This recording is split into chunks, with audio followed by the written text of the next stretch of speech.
I am absolutely and utterly a believer in hard work. I'm a proponent of hard work. I have all this money and all I do is work. My entire life is work. This podcast is work. I'm getting in the car. I'm going to another meeting. Work. I'm going to fuck a bitch. That's work. People who are in charge of the world don't care about anyone but themselves. They don't care about you, whether you're gay or straight. They're not interested. What they're interested in doing is controlling the minds of people and affecting the way people operate in a way which is beneficial to them. I don't want to get too political on this podcast and say what they're really doing because the video will get taken down. Once you get to a certain level of incomes and wealth, everything becomes free. And that's what I'm like now. I don't know the price of anything I eat or buy. If it's not a house or a car, even most supercars, G. I don't even know. Most recently, there was allegations, right? Yep. To do with human trafficking and stuff like that. Oh, we'll talk about that. For every dollar you make, for every pound you take, you took it from someone else. You don't make money, you take money. You're not the Federal Reserve. You can't create money from thin air. Every single pound in your bank is money you took from someone else. Who is the real Andrew Tate? It's a good question. What's going on, everyone? Welcome back to the CEO Cast, the #1 place for showcasing business and entrepreneurship. Now today, you lot are in for a special episode. I'm with the 4-time kickboxing world champion, the top G, Mr. Producer, the one and only Andrew Tate himself. Come on, let's get a round of applause for that one. Come on, people. Bro, I'm very happy with that. I'm very happy with that introduction. Thank you very much. Yeah, good you to see included you, the top G and everything. I'm happy with it. You got it, bro. You got it. What are you saying? How's your day going? It's going good, man. I'm breathing, Yeah. which is a good start.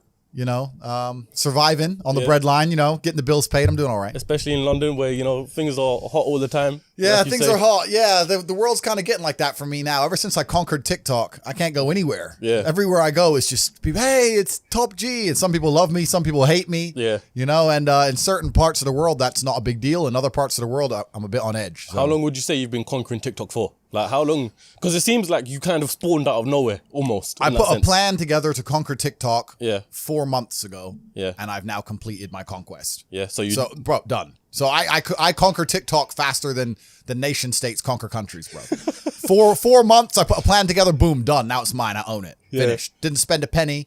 Didn't spend a single penny on advertisements. I don't even have a TikTok account myself. Yeah. I just put a plan together. We made it happen, and it's done. So. I want to get to that plan later on because from what I've thought, I haven't asked you directly. I'm going to ask you on this podcast, but it seems like a genius strategy.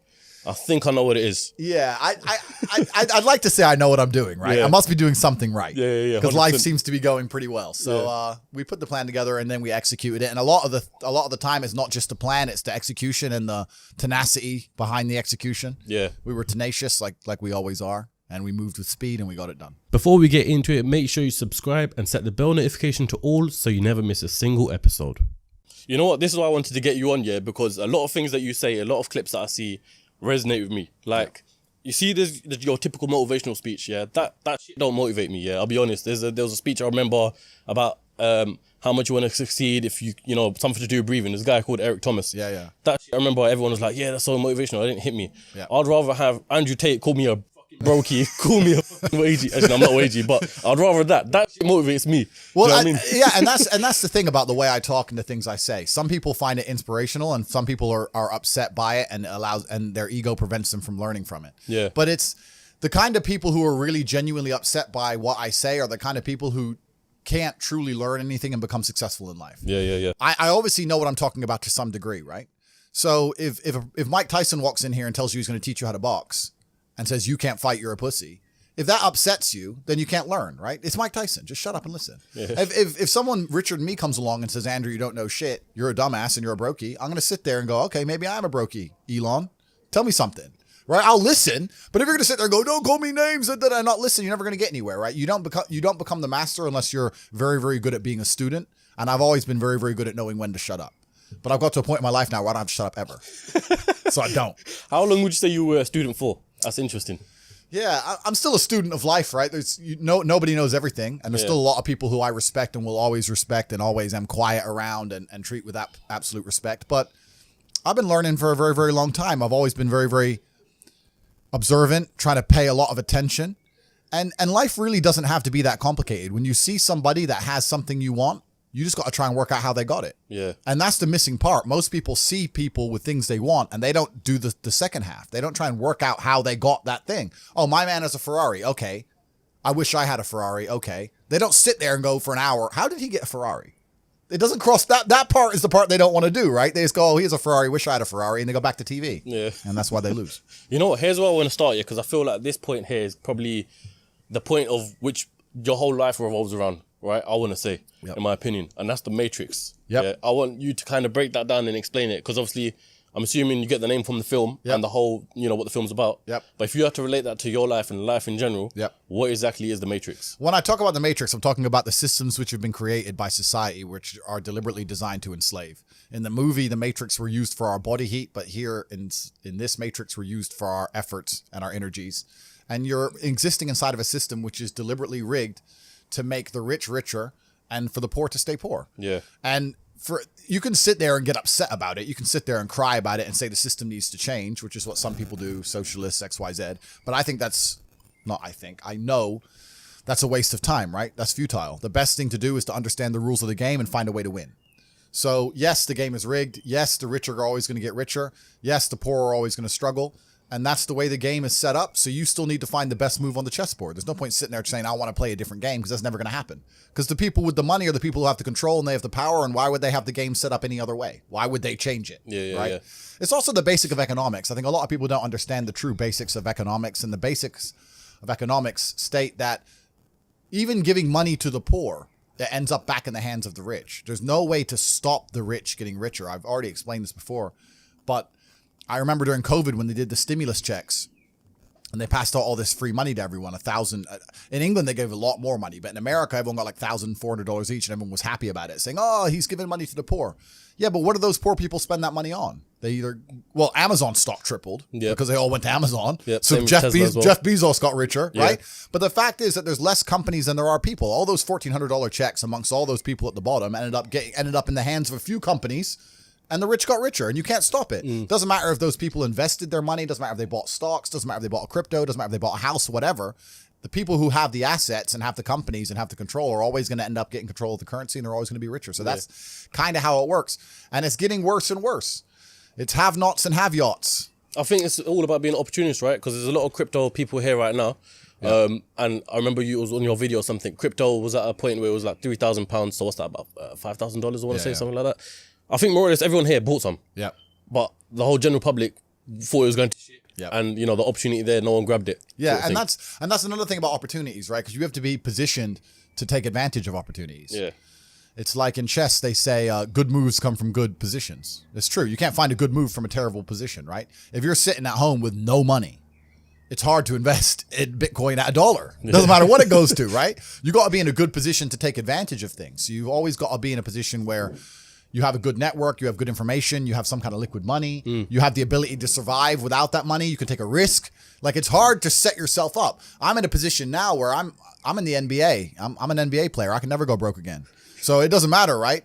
Once you're in the NBA, I can throw $1 million at something. It doesn't matter if it works or not. So for me, it doesn't make a difference. And that's why it's so much easier. They always say the first million is the hardest, and they're completely right. Once you get to a certain point, you can gamble to a degree, right? Well, doing my research and stuff, you haven't always been a multi-millionaire, I want to say probably near billionaire level or something like that.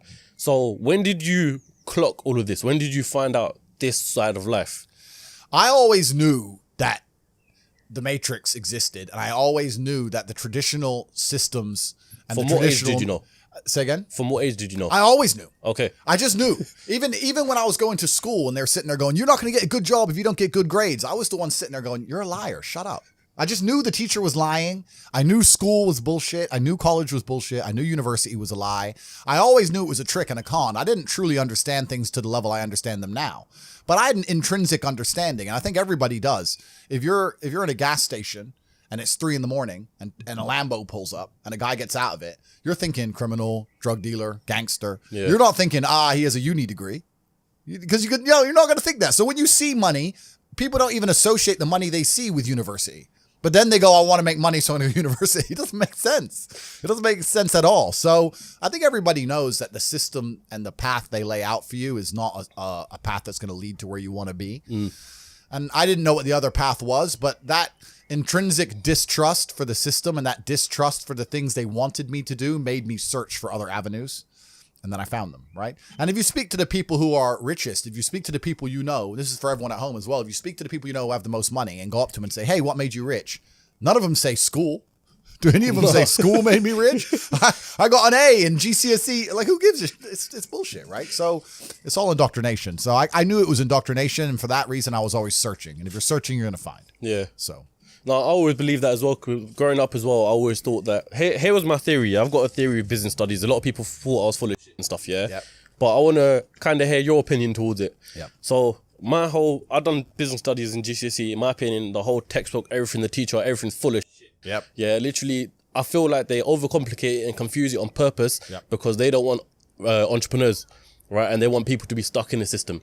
People said I'm full of shit because of that. No, I know exactly what you're saying, but they teach you things that the problem is as well, it's difficult because the way that humans work and the way that we've evolved as a species is that we don't really learn lessons unless they're learned the hard way. Yeah. I believe that unless a lesson has taught the hard way, you're not going to learn it. You can have so many near misses and people won't learn their lesson. Bro, you must know a guy who goes out there, nearly crashes his car, doesn't slow his ass down till he wrecks it. Yeah. Like, this is how people are, right? So you need that pain for the lesson to sting enough to really genuinely go inside of your mind. And it's the same with everything. It's the same with driving a car or business. Truthfully, if you want to learn a lesson about business, you're going to have to suffer at some point, right? So we always say that most people are not successful with their first companies, X, Y, Z, blah, blah, blah. I get that.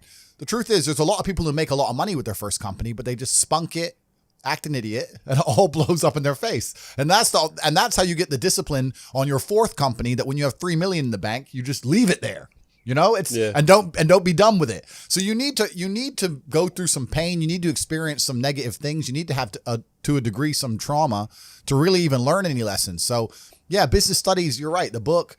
That's not going to teach you anything about business. You need to get out there on the streets. You need to make mistakes. You need to suffer. You need to have the tax man knocking at your door. You got to deal with all that stuff so that you make sure it doesn't happen again. I really think that humans are stupid enough to only learn the hard way. That's kind of how it works. This episode is brought to you by Crep Chief Notify. In my time in business, I've learned that you need to seize every single opportunity, regardless of how big it is or how small it is. It's all about taking the first step. So for you watchers out there right now who want to become successful, just like Tate himself, this is a perfect way for you to find your first side hustle. Reselling is a great and easy way to start making money alongside your main job. For me personally, alongside of my podcast, I've been using Crep Chief Notify since November last year, and on average, I've been making between £700 and £1,500 a month. Their platform literally tells me what to sell, how to acquire it, where to sell it, everything you need to know, so it takes up minimal amount of your time. Like I said, I've been making anywhere between £700 and £1,500 a month. That's only doing a few hours a week. It's quite simple, to be fair. All you got to do is sign up to their service. They show you what are the current hot products to resell, where to get them, and where to sell them. But not only that, but the plus side of it is as well, there's over 50,000 entrepreneurs that use their service, and as we know, your network is your net worth. So if you weren't already signed up, make sure you sign up now. So get started on your first side hustle today using Crep Chief Notify. Sign up using the link in the description below, and you'll be one step closer to the life you've always dreamt of. Like I said, the link is in the description as well, so make sure you sign up right now. And also, they've got a YouTube channel, just write in Crep Chief Notify, and you can see exactly how the whole platform works.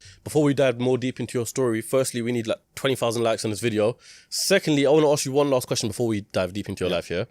I googled your net worth, right? Okay. And it says $30 million. How accurate is that? Because let me say before this, I see a $5 million Bugatti, and I'm like, maybe a guy with $30 million won't spend his money on a $5 million Bugatti. Don't make sense. So he's probably got some. Yeah, you know what's actually the saying? If you know what you have, you ain't got much. That is completely true. Yeah. I don't have a clue how much money I have. When I was broke, I knew exactly how much money I had. I had 117 pound in the NatWest, and that was it. I'm poor, rent's paid, I ain't got nothing else. When I was broke, I knew exactly how much I had. But now I'm at a point where it gets really difficult to truly measure how much money I have, because you have cash. Okay, that's easy. I have some crypto, which is constantly fluctuating. And then you have assets, and the price of the assets is constantly fluctuating. And then I have companies and income streams, which need to be valued. And how do you value them, right? They can be an 8 times multiplier in some circumstances, and others they'll be a 10 times multiplier. Yeah. So it's really difficult for me to put a value on it. If you were to say to me, how much money do I have in the bank?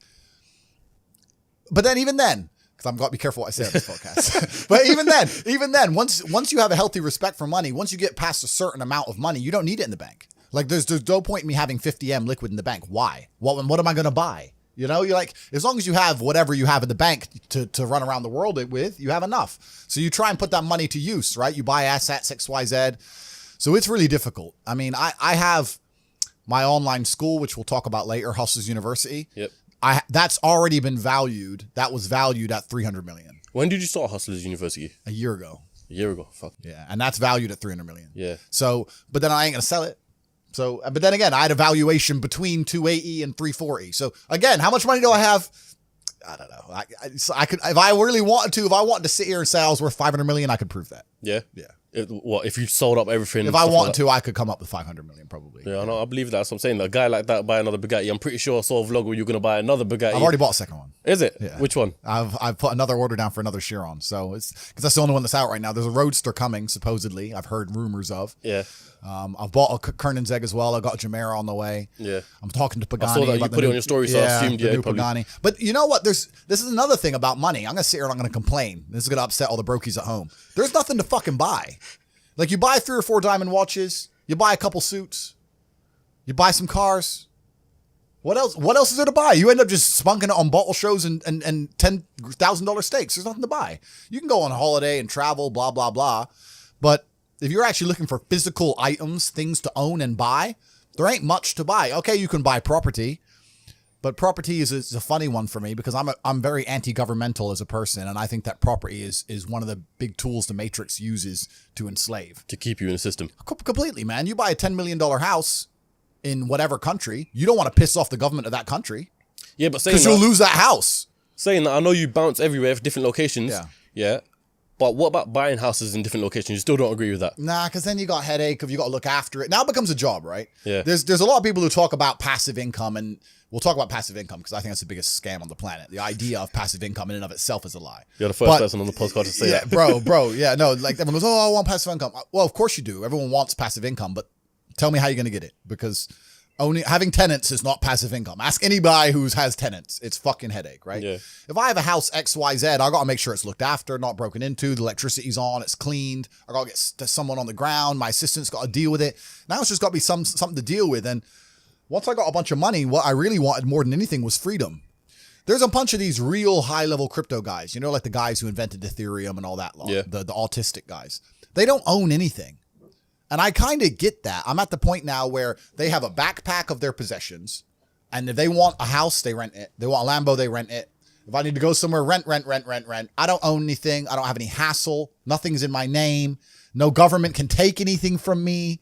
You know, you get to a point of wealth where you kind of start thinking, do I want to have all this crap now I got to deal with? Really, you want peace of mind. And I have enough troubles in my head. I don't need to be worried about my mansion in Santa Monica, which has been broken into. And I don't even go there. Do you know what I mean? It's just long. So that's that. And then also what I was saying earlier about property being a tool to the Matrix. If you buy a $10 or $20 million property under a government, you can't piss that government off. You can't disagree with that government. You can't, if the tax authority of that government says you owe them money, you better fucking pay it. Or you're going to lose a house, right? Yeah. If they say you better take an injection in your arm for the good of society, you better take your vaccine. You better put your mask on. You can't even get a parking ticket, my G. Listen, if I'm in England right now, I don't own any assets in England, right? And I pull up in the DBS. Have you ever seen James Bond look for parking? Me neither. No, fuck no. He parks up and gets out. That's what I do. Park up, boom, get out. I don't look for parking. They put a ticket on the DBS. Let's say I decide not to pay that, right? What are they going to do? I don't have any assets in the UK. They're going to make a bunch of letters, send it to a bailiff. Bailiff's going to drive around the UK. I don't even live here. Boom, it's over, right? If I had a 20 million pound house, eventually it's going to go, the 60 pound becomes 120, 120 becomes 240. Yeah, bailiff comes, $2,000, $3,000, boom, boom, boom. Gets to the point where they're going to take my 20 million pound house off me. Maybe it takes 3 years, but they will, over a parking ticket. So by buying that property, you're now giving you're giving the government a way to hurt you. You're giving them a leverage over you. And I'm at the point of wealth now. I have enough hidden money where I don't want any government to have any leverage over me. I want a government to say, Andrew, we don't like you. And me say, get fucked. Safe. All right, I won't come then. Bye. And that's the problem with property. Property is a tricky one. I know you can make money with it, but you have to understand that they'll use it against you, man. It's a leverage. So, but let me ask you though. I completely understand the whole concept of coming out of the Matrix and stuff. Yeah. But for what reason? Like, what's the end goal? Like, where do you see your life in terms of in the future? I'll tell you why. I always knew I wanted to escape the Matrix before I escaped it. And let me tell you why. If COVID has not woke people up in the last 3 years, I don't know what's wrong with you. The government came along, closed your business down by force, forced you to have a medical procedure you didn't want, made you stay in your house and cover your face. because of something with a 99.9% fucking survival rate. They come along and literally broke every single rule. They broke the Geneva Human Rights Convention. Every single law that they wrote themselves, they just broke them all under the guise of safety. More people committed suicide from mental health issues, or more people died from missed doctor's appointments for real diseases because of this crap. They came along and did it because they were told to by someone above the government, because the government's not even in charge of anything. And now they've gone back to normal. Everyone thinks they're not going to do it again for some other reason. You think across the next 30 years they're not going to come back with some new shit? Fuck them.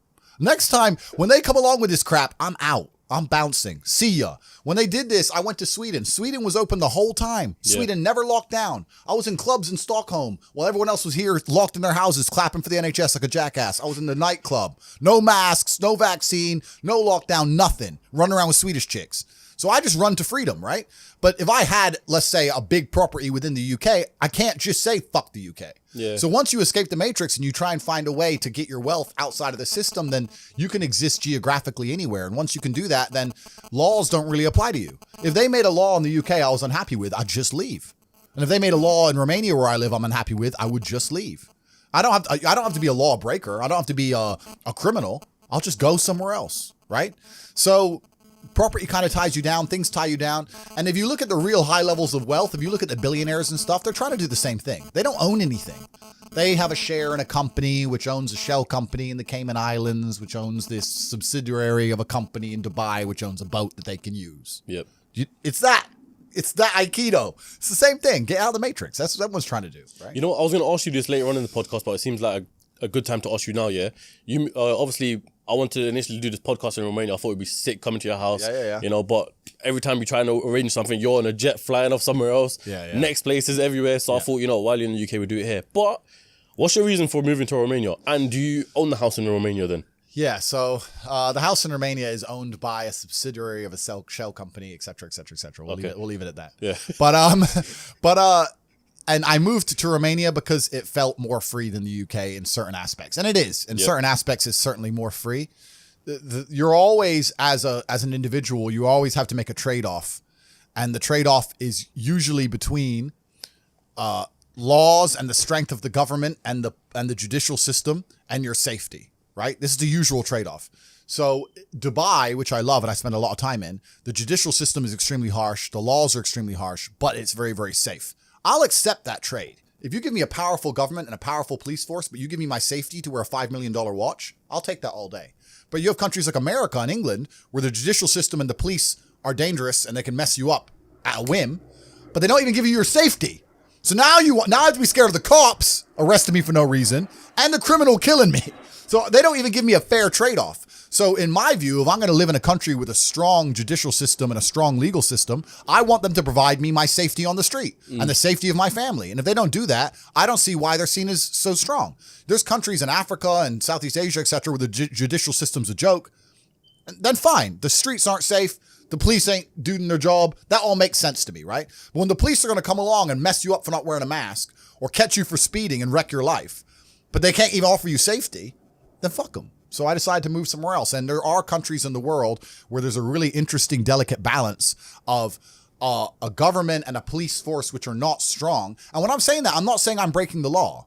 I'm not saying it in that way. I'm saying that minor infractions or tiny things I'm not going to be persecuted to the end of earth I would in the UK for a parking ticket. Yeah, it's right? mad because they literally say in the UK all the time, people get caught more for speeding and shit like that than people getting caught for stabbings. 100%, right? And this is what I even said. Like in Romania, you don't get parking tickets. You just fucking park. You just dump the car, nobody gives a shit, right? So it's just a different way of life over there. But at the same time, Romania and a few other countries in the world, a lot of them are in Eastern Europe, they have a strong morality because they're very religious countries. So although the police are not seen as a strong police force, they're not like the English police, they're not as well funded, they don't have as fast cars, whatever. Yeah. It's actually very safe because people just have a different view of life. Yeah. So it all adds up. So I moved there purely for small things, bro.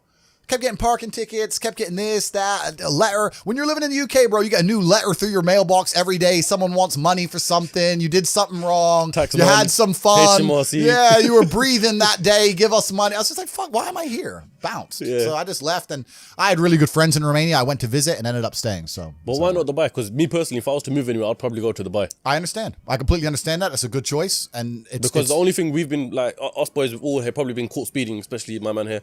Yeah. And that's the only thing. They don't really give a shit about speeding like that. They'll pull you over, say, why are you speeding, all that. But the second you commit a proper crime, you're fucked. Yeah. You know what I mean? And I respect Dubai. I really like Dubai. And like I said, I even have no problems obeying every single tiny law down to speed if you're going to give me my safety. But if you cannot offer me my safety on the street, then I think that you've failed as a country and failed as a judicial system. And I don't see why I should have to comply with any of your rules. That's the basic understanding of it. So yeah, I love Dubai. I spend a lot of time there. And even though I live in Romania, I've only been there since the beginning of this year. I've been there less than 2 weeks.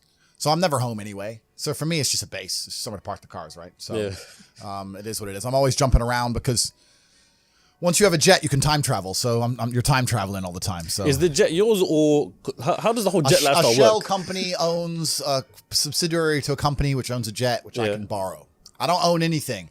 Hello, everyone on YouTube. I am broke. I'm a brokey. I don't own anything. You can't take nothing from me, HMRC. I don't have anything. I'm poor.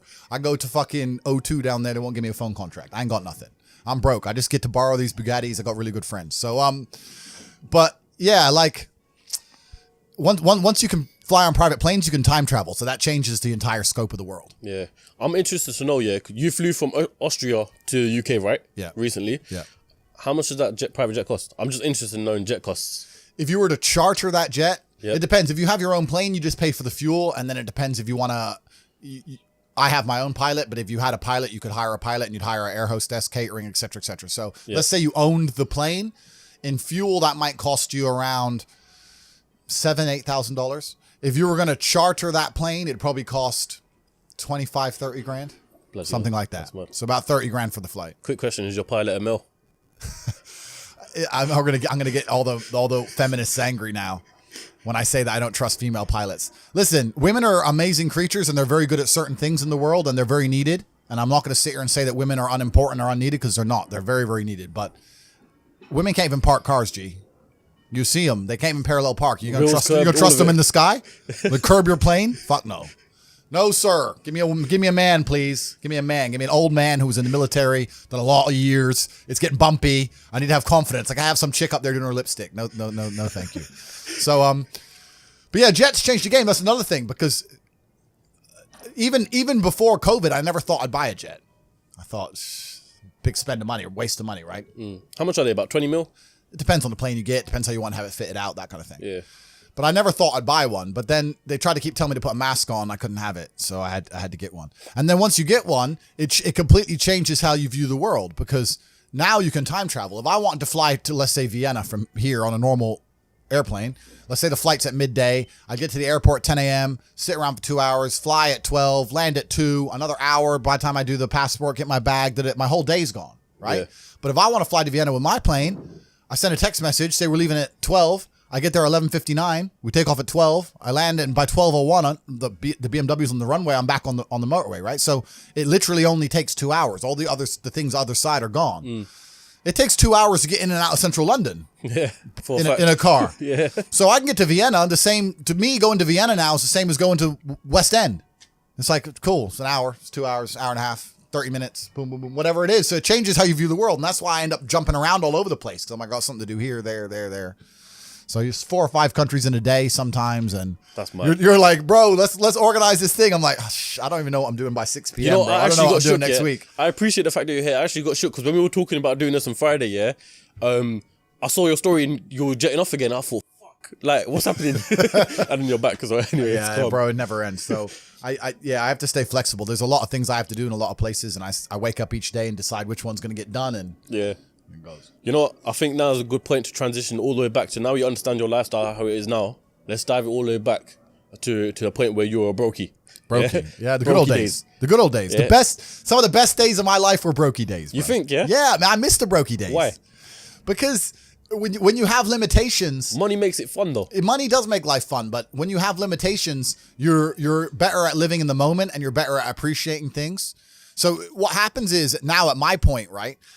No matter how much fun I'm having, it's always, even if it's only 1% in the back of my mind, that it could be more fun somewhere else. If I can go anywhere I want all the time with no limitations, I never have to turn up to a job. I don't have anything I have to do. I can go anywhere, right? And I got a plane waiting for me. If I'm in Marbella in the middle of a party, no matter how good that party is, how much fun I'm having, whatever girls I'm with, whatever, and my boy texts me from Mykonos saying it's going off in Mykonos.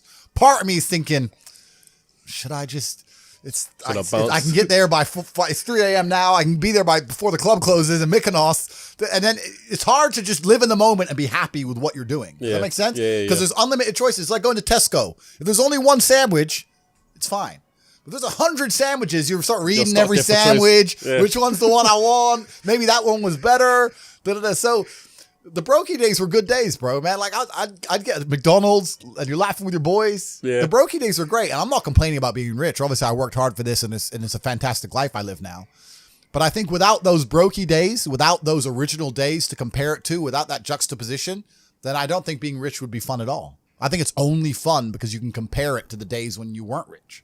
That's the only thing that makes it fun. The only thing that makes a $10,000 steak fun is that you can laugh saying how you never had 10 grand in your bank till you were 27 years old. Yeah. Like otherwise it's boring. Otherwise steak. And I think if you're born with too much money, that you'll never truly be happy. I think you need the brokey days. They're the best days. Because some people are literally brought up rich, born into money, essentially. Yep. You know, if you're born and your dad's got Ferraris, Lamborghinis and stuff like that. Yep. You think that they're not really experiencing true fun, happiness sort of thing because they don't know the difference. It's not the destination, it's the journey. And humans, we all work in regards to, it's even the way the human body works, right? If you're driving at 200 miles an hour, you don't feel it. You only feel the acceleration getting to 200 miles an hour. Yeah. So if you were born at 200 miles an hour, it doesn't feel fast. It doesn't feel fun. My life feels fun now because of all the acceleration to get here, and I can remember the times when I was stuck by the side of the motorway without a car. Yeah. So I have that juxtaposition. Without that, it's not even interesting. It's not even fun. So the brokey days, anyone who's out here who's broke, good. These will be the happiest days of your life once you made it. You just got to remember everything and sit around with your boys. I mean, maybe some people change with money. Maybe if you get new friends and things change, but I hang around with the exact same people I did when I was poor. I got the same friends. I live with the same people, the same guys, same jokes, nothing's changed for me. So for me, I'm just a broke guy with a bunch of money. That's all that's happened. Just the financial situations have changed. Yeah, the financial situation's changed. That's it. So what, you grew up in Luton, right? Yep. So what was your whole upbringing like then? Yeah, so I life, everything. Yeah, so I was born in America. I left America when I was 10. Yep. Moved to Luton, where my mom was originally from. Went to Lee Manor High School in Marsh Farm. I think it was one of the bottom 3 high schools in the country at the time. Went to a nice rubbish high school. Went to college, did some A-levels. Rejected university because they tried to tell me to do a personal statement. I couldn't be bothered. Is it? Yeah, that was literally What would you have studied in uni? I did really well in my A-levels. In my GCSEs, I didn't try. And I got a bunch of B's and C's. And I know I'm a genius, right? So it annoyed me. So I thought I'm actually going to try for my A-levels. So I got a bunch of A's. I did business studies as well, got an A. And then I did some advanced diploma in business studies for the top 1% of scores or some crap. And I got a merit in that. And then I was offered a place at, what was it called? Begins with A. Ascot. Okay, yeah. That's in next to Birmingham. Yeah. For advanced business, like basically what every man would dream of, right? Advanced business, university, blah, blah. I offered this place. And they said I had to do a personal statement. And I said, no, I don't. I've already been offered a place. They already give me a place because I'm the big G. Look at my scores. I'm a genius. And they said, no, you still have to do a personal statement. I was like, why? Who's going to read this? Hi, my name's Andrew. I like to run. You literally got to I go to the gym. Like, no one's reading this shit. Like, why am I even writing this? It offended me. Yeah. And my class tutor, or whoever she was like, well, everyone's doing one. And I was like, you know what? Get fucked. And tell Ascot to get fucked too. So I didn't even go. I quit that. My mom went nuts, obviously. Told her I was going to be a kickboxing world champion. She's like, no, you're not. Wrong. So I just started kickboxing. I got a normal job. I got a wagey job. I was a wagey. I was working as an IT technician in my former high school, fixing laptops. Okay. Got fired from there for sleeping with the head girl. You know how it is. It's hard out here. How old? I was like 18. Oh, shit, and she was 16. So I was like, what's the problem? And they're like, oh, yeah, but you're a member of staff. Da, da, da. So, whatever. So I got fired from there. And then, I got some sales jobs. And I was training hard to fight. And I think sales jobs are probably the best job any person can get. If I had to get a job again, it'd be a sales job. Because you learn a lot as a salesman. And sales is a really important skill. You learn a skill. And also, if you're actually good at it, it's not even really like having a job. They don't fire the top salesman. Yeah, no, they don't. They do not fire the top salesman. You turn up late.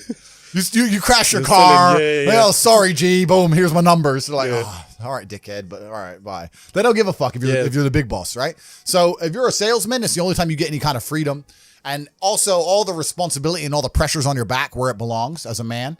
You need to adopt stress and adopt problems if you want to be successful as a man, and as a salesman, you get that. So I had a bunch of sales jobs. I did a bunch of sales things.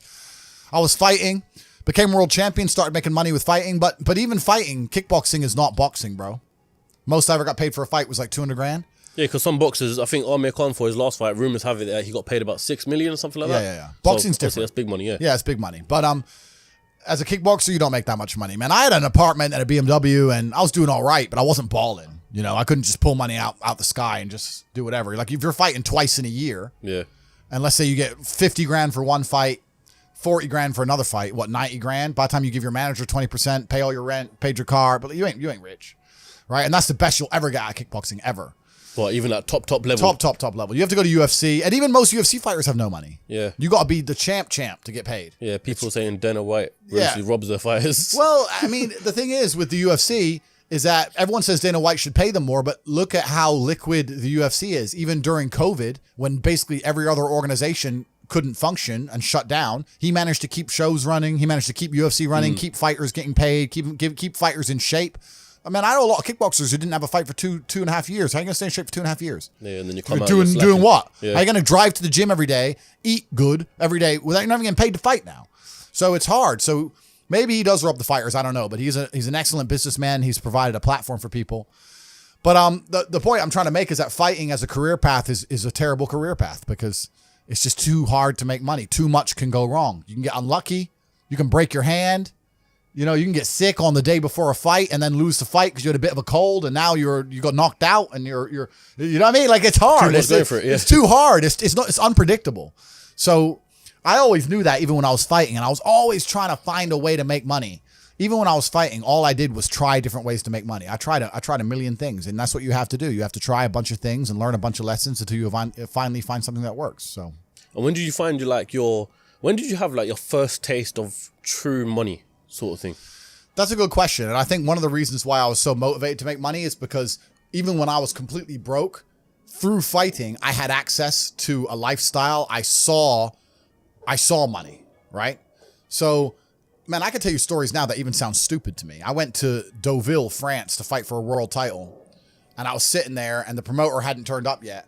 And I ordered 2 waters, 2 Perrier. Yeah. And they came and they were like €9 each. And I paid for them. And I said to Tristan, 20 quid for fucking water. Because we're brokies. We're just like, and he's like, yeah, that's crazy. And we look around and there's all these tables just with water, champagne, food, you know, like $1,000 lunches, 1,000-pound lunches. No one gave a shit, right? And we're sitting there going, where are we going wrong with life? Like, we're worried about the price of water. That dude's got a lobster. He's got like a big bottle of champagne. He's got 3 chicks. Like, we're going wrong. So I always knew there was outside of the matrix. There were these people who were living in a way that money didn't have any significance. Money wasn't real to them. So I always knew it. I was always around it, especially through fighting. I went to a bunch of crazy countries, Kazakhstan, all these places. We're in Kazakhstan, a poor country. It's just G-Wagon, G-Wagon, G-Wagon, G-Wagon. I'm like, what's going on? Like, there are people who are living outside the matrix. And once you live outside of it, once you get to a certain level of incomes and wealth, everything becomes free. Like, when I was looking at the price of that water, no one else in that restaurant even looked at the price of anything. It didn't matter. Yeah. And that's what I'm like now. I don't know the price of anything I eat or buy. If it's not a house or a car, even most supercars, G, I don't even know.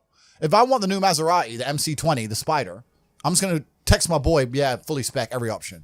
And it's going to come out the bank and I ain't going to notice. Like, it doesn't make a difference. If I have 11.8 million or 11.4 million, what difference does it make? It doesn't mean anything. Yeah. So you get to a point where the whole world's free. And then you start just buying stuff, not because you want it, but because it's completely free. So even if you 1% want it, right? You're like, oh, well, maybe I might use it once. 400 G's. I might drive it one day this summer. Yeah. You know, and that's how you get to. It's the same way people just buy coffee at a whim. You end up doing that with everything. So I always knew that kind of life existed. I used to talk with my brother about it all the time. I was like, bro, we're doing something wrong. Something doesn't add up. We're still thinking in terms of like make money, spend money, money in the bank. It doesn't. There's people who are living for free and they just point at things and they get everything they want. And my brother used to call me crazy. He's like, "What are you talking about?" I was like, "No, there's the Matrix. We're inside the system. We need to escape." And now I managed to find a way out. So I always knew it existed. I was always looking for it. And it does exist, man. You can get to a point of income. You can get to a point of wealth generation where literally everything, I don't know how else to say it. I want to say it in a more articulate way for the sake of the podcast. The only way I can explain it is everything is free. That's how I view the world. Everything's free. If I want something, it's free. I want dinner's free, coffee's free, supercars are free, private jets are free. It's free. It's free. I just want it because all they want is numbers on a screen. Yeah. And numbers on a screen are what's the numbers on a screen? It's nothing. It's free. I don't know how else to say it. You're telling me if I give you some numbers on a screen, you're going to go and build me a W16 fucking Bugatti Chiron Pure Sport and you're going to deliver it to me in my house and you're going to put it in the color I want and it's going to be gorgeous and beautiful and everyone's going to be jealous and you're going to do that and all you want is a few numbers on a screen? Safe. Take it. Take it. I don't give a fuck. It's free. I don't know how else to explain it. That's the world. That's the level the world gets to. That's mad.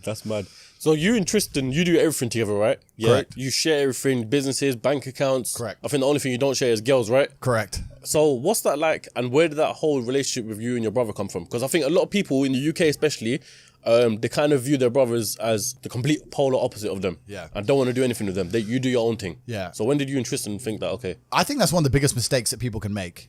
And one of the largest things that hold people back from wealth is the people around them. Not only because of the mindsets of the people around them, but also trying to find people around you who you can truly actually trust is difficult. Yeah. It's difficult, man. I'm telling you, if you get 20 people, 20 full-grown men in a room, and they can trust each other completely and nobody's out to snake anyone, even if all 20 are working normal jobs, but they pool their spare income, you will be rich. You'll be fine. The problem is finding 20 people you can trust, right? 20 people with normal jobs, even with normal jobs, you could pool your spare income. You could buy cryptocurrencies, you could buy houses, you could do whatever you want to do, and you would find a way to escape the matrix. At least, maybe not to the insane levels, but you'd all be comfortable, right? By just pooling incomes.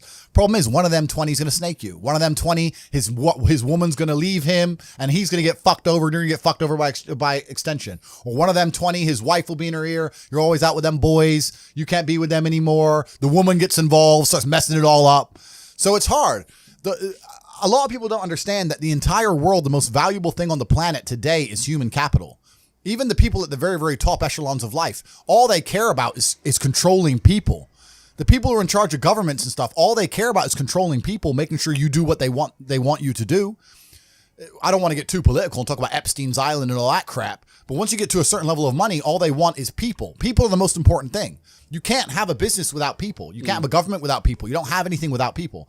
So I don't see why you wouldn't have the people you're born with, who share blood with, and just do a handshake as men and say, okay, let's not fuck each other over and let's get rich. Because now you're doubling your manpower, right? You're doubling up. So I think that I was always close with my brother and he's always been close with me because we are a team and you need to have a team. And if you have a team, you stand a better chance.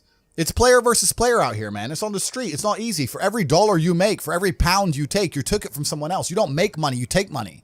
People don't understand the way that money works. You're not the Federal Reserve. You can't create money from thin air. Every single pound in your bank is money you took from someone else. And when I say take, I don't mean it in a negative way. You might have convinced them to give it to you. You might have a coffee shop. I'll give you a nice coffee. You'll give me some money. Cool. But you still took his money, right? So if you're out here trying to take stuff from other people, don't you want to have a team? You want to do it by yourself? You want to be Rambo? Because if you get two of you doing it. You get two of you. That's right. So the whole idea of this lone soldier, this Rambo, I'll do it all by myself, that's all dead, bro. You need to have a team. It's player versus player. And for the same reason, if you were out here on the street and you want to defend yourself, you want your boys around you. It's the same thing with trying to get rich. Problem is trying to find guys on your level. That's the hard part, right? So you and Tristan have always been close then? We've always been close since the beginning. Every single battle either of us had to face, we faced as a team. Yeah. And our battle to become rich, we faced as a team. We sat there and go, okay, we are going to get rich. It doesn't matter if right now I'm going to start this business and I ain't going to make any money. So you're going to work a wagey job so we have somewhere to live. And I'm going to focus on this as a team, right? So at least we have somewhere to live. If I'm working wagey job, we can't focus on the business. If we're both trying the business, we have nowhere to live, etc. So we've always worked as a team. We've doubled up our manpower. And I think a lot of men understand this and intrinsically would like the idea of this. But a lot of the time, women get in the way. I've seen it a million times, bro. I've seen women get in the way of partnerships like that so many times. Because women don't like you having a strong masculine network because then you don't need them. They want you to need them. I'll help you. I'll be your partner. Bro, that's the biggest mistake. Don't even get me started. Biggest mistake you can make as a man is trying to start business with your wife or some shit. That's a headache. Why is that? Bro, I don't know who I'm going to offend or upset now, but this is how it goes. Because now you got two different battles you got the relationship you're trying to be in control of, and I got to deal with the business as well. Now it's different if you run the business and you hire her and she does a little bit of admin. Cool, that's fine. But I'm talking about, let's say 50-50 business partners. Yeah, let's say your chick goes, I want to open a beauty salon, and you pay for her to open a beauty salon. And now this beauty salon, you've put $1 million of your money in it, and it's not open on a Thursday. You're like, why isn't it open on Thursdays? Oh, I had a headache. What do you mean you had a headache, bro? I just spent $1 million. Yeah, but Claire's sick and I have a headache. And now you got the relationship. It's all messed up. This bitch is lazy. She thought it'd be like Sex in the City episode where she just drinks lattes and makes money. And she realized she has to actually do shit. You know what I mean? And it's all getting messy there. Whereas when you're with your boys and let's say you invest $1 million in something, it's not open on Thursday. You can go to his house and say, what the fuck's wrong with you? Don't be a bitch. You're a man. Yeah. You could just say, look, we need to open. You can't do that with chicks. It's hard. So even now, I've got 45 people who work for me and not a single one is a female. Not one.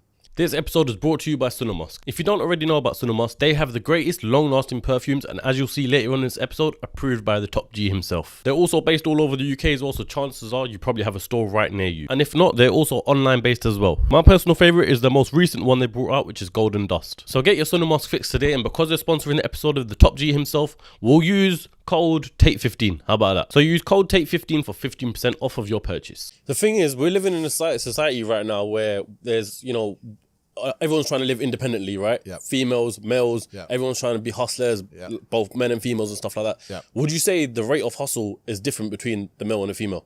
Well, women don't need money. This is the thing. I mean, there are women out there who say they need to get the bag and all this crap. I think it's a very masculine mindset for a female to have. Women don't really need money, not to the extent a man needs money. I mean, I understand they need to live, and they say it's expensive to get their nails done, blah, blah, blah. But they don't need a nice car. They don't need a nice place to even live. They don't need to pay for bottle bills or table spends or none of these things. They don't need any of that if they're attractive. So being attractive in and of itself is a currency. I don't know if this idea of ugly even then is warped because let's say a girl, right, goes to the gym every day. Her body is banging. Her hair is long and it's nice and it's maintained. Her nails are done. She's got a nice manicure. She's got sunglasses on. She's dressed up nice. She's got a little dress on. She's got heels on. She's walking down the street. It's hard to be ugly. Do you know what I mean? Like, you might only be a 6, but you're all right. Like, dudes still want you. Still bangable. You're still, do you know what I'm saying? It's very hard as a chick to become unbangable if you're trying your best. Unless you fully give up. Unless you give up. So I think the path because we have to not conflate and confuse issues here. What we're actually talking about is status. We're not talking about money. We're talking about status. Men want money because we want to be high status males. Females want to be high status females. They don't need money to do that. They can do that purely through their aesthetics.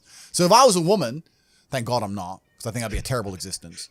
But if I was a woman, I would understand, okay, I want to be the highest status female I can. I need to look good. I need to look gorgeous and get a banging Instagram profile. I'm a high status now. Now billionaires want to talk to me. For a billionaire to want to talk to us, we need money. It's like the whole Dubai porta party situation. Bruv, you know what I'm saying? Like, if there's a billionaire's boat, the chicks who get on that boat don't have to be anything other than pretty. That is it. For us to get on that boat, we have to be connected, important, rich, interesting. We got to know people. We got to network. It's hard. So what I'm saying is, if you're looking for status, whether as a male or a female, there's different paths.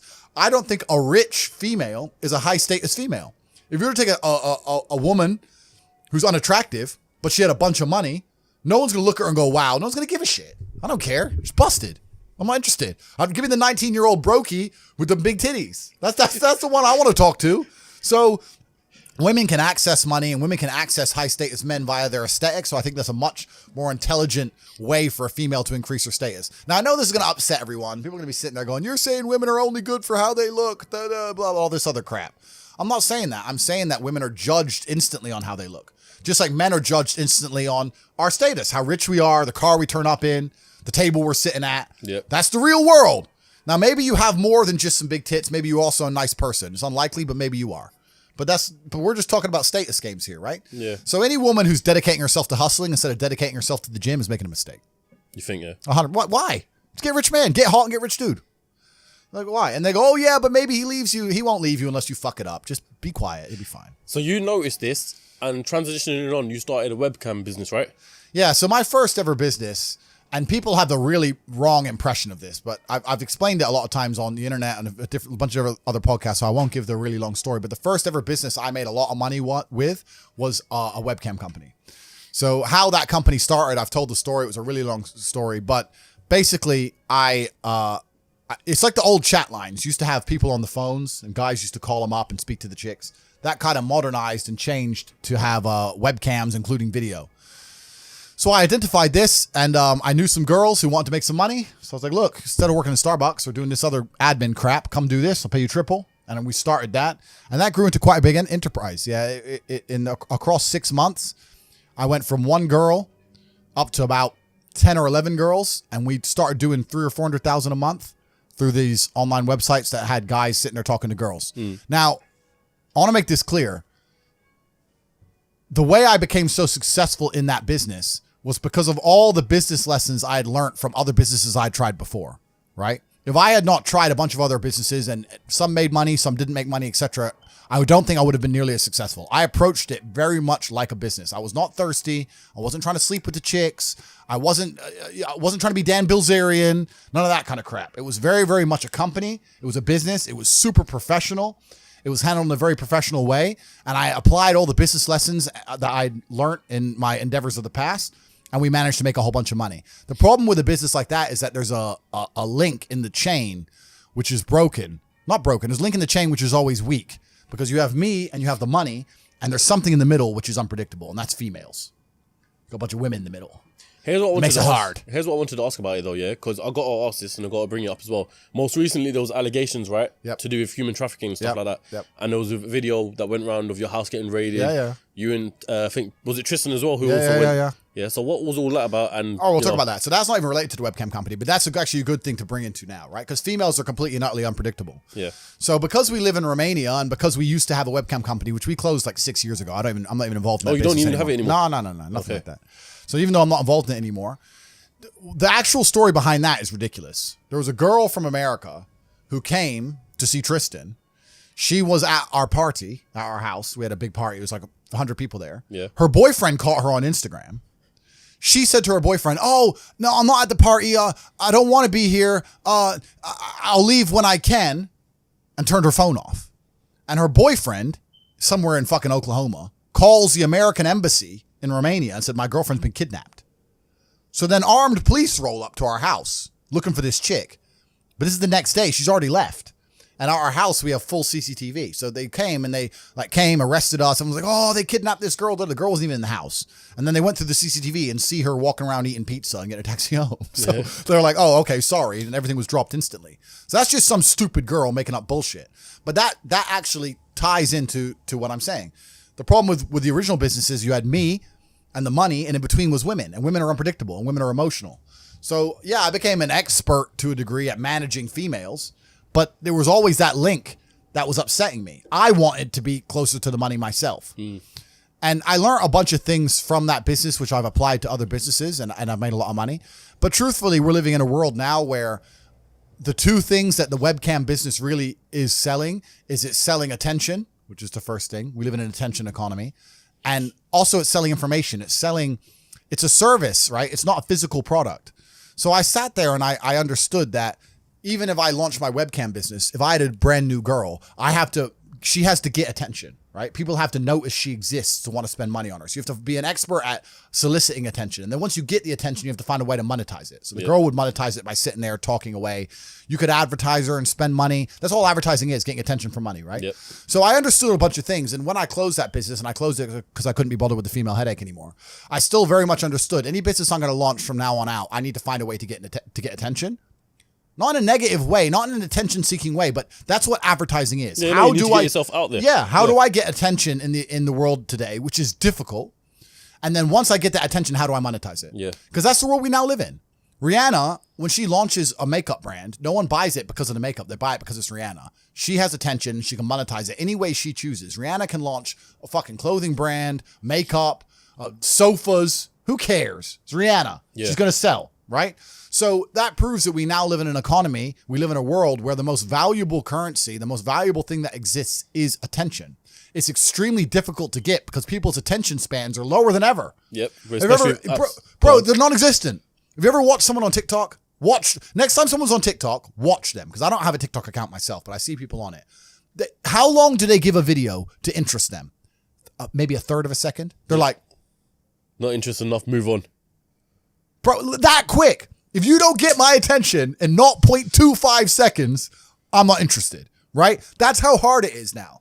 So, and it's getting harder and harder because the apps and the algorithms are retraining our brains to do that. Yep. So now we live in a world where if you can find a way to hack these algorithms and you can find a way to get attention, and there's lots of different ways to do that, then you can find a way to monetize it. And off the back of that, you can become a very, very wealthy individual. See, this is where for me, it's, as you say that, it's clicking more and more in my head with Hustlers University, realizing that, to monetization and attention syncs together. Yep. That's why there's so many clips of Andrew Tate on TikTok.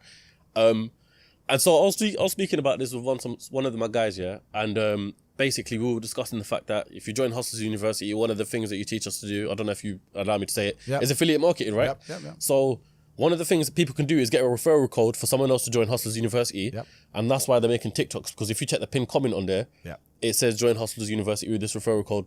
Correct. So and so like that. Correct. Yeah. That's So mad. inside of Hustlers University, we have 18 modern wealth creation methods. So we teach how to make money 18 different ways. And when I say modern wealth creation methods, it's because a lot of the wealth creation methods that you're going to hear from older people simply don't work anymore. Such as property. Property. I mean, of course, the old guy is going to sit there and go, save your money, put it in a savings account, get a mortgage. Bro, of course that worked for you. You were putting money in a savings account, getting 4% interest. Yeah. Now they won't even give us 1%. You're putting your money in a savings account. You bought a house for 85 grand. Now it's worth $500,000. And at the time you bought it for 85 grand, you were probably earning 30 grand a year. Yeah. Now I'm earning 40 grand a year. The house has cost 10 times more. I get no interest on my money. So everything you're telling me is outdated. It doesn't work anymore. If you're going to follow the path that your parents followed, you're not going to ever become rich. You need modern ways to make money, modern wealth creation. And I won't say what all 18 are, but we teach them inside of Hustlers University because there are ways to make money in the modern world, which no one in your school is going to teach you, which none of the older people are going to know, they're going to talk about. There's a lot of ways to do it. And one of them is monetizing attention. So what you just said in regards to the affiliate section is one of the 18 ways. There's a 16-year-old kid making 45 grand a month from his TikTok because all he's done is he's gone into Hustlers University. He's joined. He say, okay, how do I get attention? I'm 16. I'm not a flawless orator. I don't have a life or life experiences which are interesting enough to be used in a podcast, which are going to ever allow people to pay attention to me. Yep. But Tate does. So let me go and find all of Tate's old stuff. Let me chop it up. Let me make a TikTok for Tate. That gets attention. How do I monetize attention? Now people are on my page. How do I monetize it? Well, I can take my referral link. I'm in HU. Here, they can sign up, get 50% off my link. Boom. So he's taking attention. The attention that I generated, all he's done is chop up some TikTok clicks, monetized it, and he's making 45 grand a month. Do 16. That's mad. Bro, so like it's crazy. So there's so much money that can be made, but you have to find a way to get attention in the first place, right? That's the hard part. And if you look at a lot of companies, so many of them have huge profit margins, but they have to spend all their money on advertising to sell any product, and then the margin gets wrecked because they have to get attention the old-fashioned way, which is advertising. And that's a very expensive way to get attention. You need to find another way now. And it's difficult. That is the only hurdle between being broke and being a billionaire. Attention. How do you get it without embarrassing yourself and being a jackass? Because no one buys from a clown, right? Mm-hmm. So me, I'm lucky because I've had a very, very eclectic life, and I'm good at speaking, and I have a good memory, and I have a lot of stories, and I can sit and tell people, and I can talk in a way that make people know I know what I'm talking about. So that's how I get attention, right? Yeah. But if you don't even have that, then it's difficult. It's hard. You got to find a way. But yeah, that's what Hustlers University is all about. And we teach people how to monetize attention, and we have 17 other ways to make money. And now we have, as of this, and I'll check right now, I think we have 64,000 students. 64. I think I was watching an emergency meeting or a clip of it or something like that. I think you said at the time it was 32,000. 64,835 students. Yeah, mad. And what's impressive about that is not that I've managed to attract 64,000 people to join Hustlers University. The fact that they're staying. It's the fact they're staying.